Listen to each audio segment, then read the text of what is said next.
Okay, so we're gonna go over the foster care to prison pipeline. Now, as many of you might know, foster care is just basically where the state of, in this case scenario, Tennessee, but just the state in general, a child comes in custody within that state. Who here has either maybe been in foster care or possibly even your parents might be foster parents? Or maybe you have just taken in a child that, wasn't in foster care but needed a home. Okay, thank you. So we have a little knowledge on it. So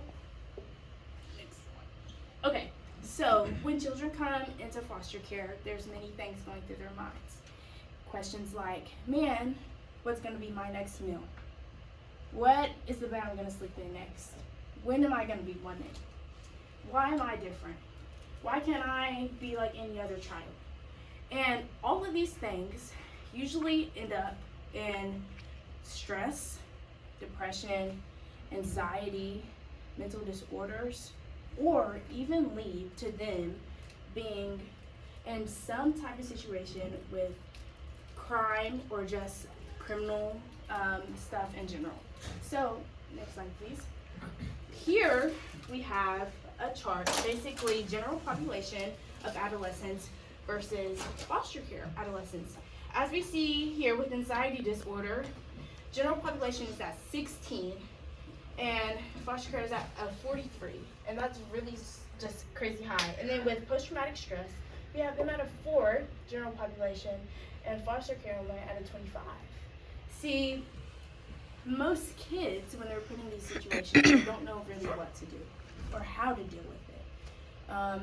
Usually, when you're dealing with all this emotional impact, it's very easy to go into something mindset where you're like, okay, well, I'm not wanted here and I don't have a family, so who will want me?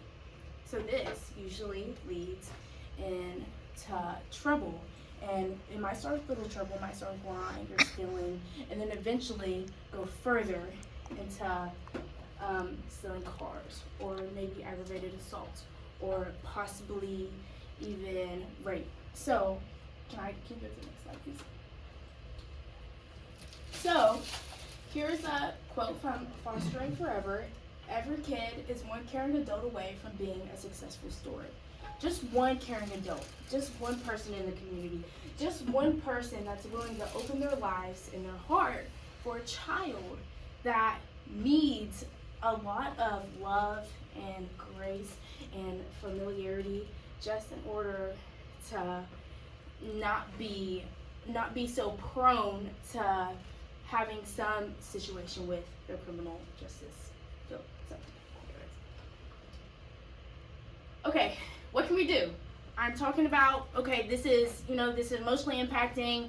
It's leading kids to drugs and alcohol and stealing cars and all types of stuff. So what can we do?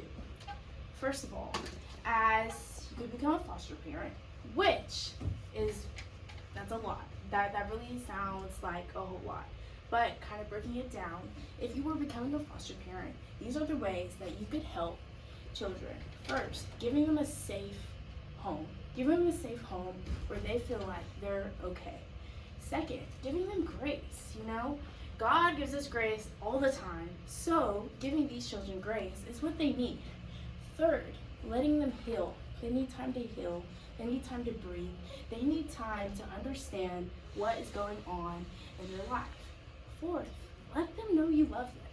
Let them know that somebody is out there and somebody will love you and that it is not the end. So then they're not faced with things like, oh, like I gotta do drugs to cope, or I have to do this or have this friend or have sex to just cope and deal with the things that might be going on in our lives. Next slide. So, a few sources here. One I'm fixing to read to you. Isaiah 1:17 says, learn to do good, seek justice, rebuke the oppressor, and defend the fatherless and plead for the widow.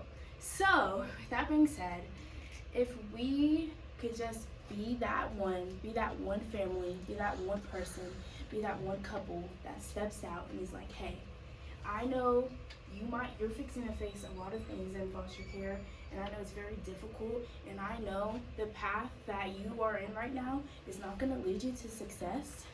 If we could just do that one thing, we could change all the statistics I just showed on here, all the statistics that we hear about online, all the statistics that we see on the news. And here's my sources: McKinnon, Robin. This was from the graph chart that I just showed. And our other one is Cromwell Pioneer. This is just of the like emotional and mental specific illnesses that children would deal with.